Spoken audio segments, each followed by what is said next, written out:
अगर आप सोचते हो कि रोज दाल खाकर आपका प्रोटीन पूरा हो रहा है, तो शायद आप बड़ी गलती कर रहे हो, क्योंकि हर दाल बराबर प्रोटीन नहीं देती और कुछ दालें तो आपको लगता है उससे काफी कम प्रोटीन देती है। तो आज हम जानेंगे कौन सी दाल सच में स्ट्रांग है और कौन सी सिर्फ नाम की ही हेल्दी है। और एंड तक जरूर देखना, क्योंकि मैं आपको एक ऐसी कॉम्बिनेशन बताऊंगी जो दाल के प्रोटीन को ऑलमोस्ट कंप्लीट प्रोटीन बना देती है। तो ध्यान से देखना, क्योंकि ये आपकी डेली डाइट बदल सकता है। और एक इम्पोर्टेंट बात, ये सारे प्रोटीन वैल्यूज 100 ग्राम कच्ची दाल के हैं। चलो सबसे नीचे से शुरू करते हैं। सबसे नीचे आता है काबुली चना, जिसमें रफली 17 से 19 ग्राम प्रोटीन होता है पर 100 ग्राम। हेल्दी तो है, लेकिन अगर आप प्रोटीन के लिए खा रहे हो तो स्ट्रॉन्ग चॉइस नहीं है। उसके बाद आती है सफेद मटर, जिसमें अराउंड 19 से 20 ग्राम प्रोटीन होता है। और फिर आता है काला चना, जिसमें लगभग 20 से 21 ग्राम प्रोटीन होता है। मतलब जो आप हेल्दी समझकर खा रहे हो वो प्रोटीन के हिसाब से एवरेज भी नहीं है।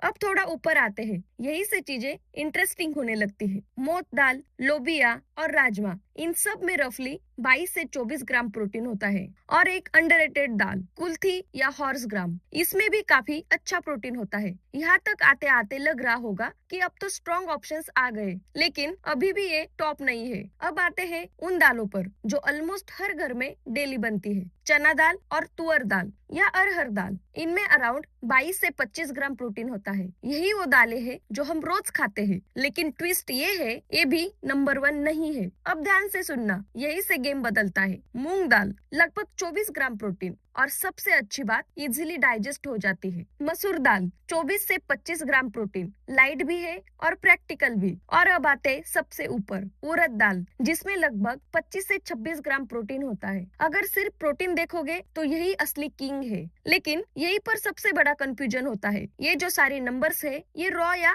कच्चे दाल के हैं, लेकिन हम दाल कुक या उबले हुए फॉर्म में खाते हैं। और जब दाल पकती है तो पानी बढ़ जाता है और प्रोटीन की कॉन्सेंट्रेशन कम हो जाती है। इसका मतलब प्रोटीन गायब नहीं हुआ, बस डाइल्यूट हो गया। इसीलिए एक बाउल दाल में आपको सिर्फ 6 से 9 ग्राम प्रोटीन ही मिलता है। अब ग्राउंड रियलिटी सुन लो। अगर आप सोच रहे हो कि सिर्फ दाल खाकर प्रोटीन कंप्लीट हो जाएगा, तो ऐसे नहीं होने वाला। अगर आपका वेट 60 से 80 किलो है, तो आपको डेली 60 से 80 ग्राम प्रोटीन चाहिए, और दाल से मिलेगा मुश्किल से 15 से 20 ग्राम। यही रीजन है कि लोग प्रोटीन मिस कर जाते हैं। लेकिन इसका सोल्यूशन सिंपल है। दाल को राइस के साथ कंबाइन करो। इससे प्रोटीन की क्वांटिटी नहीं बढ़ती, लेकिन उसकी क्वालिटी इंप्रूव हो जाती है। दाल में कुछ एमिनो एसिड कम होते हैं और राइस उन्हें बैलेंस कर देता है। तो दाल प्लस चावल साथ में खाने से आपका बॉडी उस प्रोटीन को बेटर यूज कर पाता है। अगर आप बेस्ट प्रैक्टिकल कॉम्बो चाहते हो तो मूंग प्लस मसूर दाल मिक्स ट्राई करो। प्रोटीन भी मिलेगा, डाइजेशन भी इजी रहेगा और ब्लोटिंग भी कम होगी। उड़द दाल पावरफुल है, लेकिन डेली हर किसी को सूट नहीं करती। अब सच सच बताना, आप जो दाल रोज खाते हो वो हाई प्रोटीन जोन में आते हैं या नहीं? कमेंट में जरूर बताओ। और ऐसे ही रियल साइंस बेस्ड कंटेंट के लिए न्यूट्रोलॉजिक को जरूर फॉलो करना।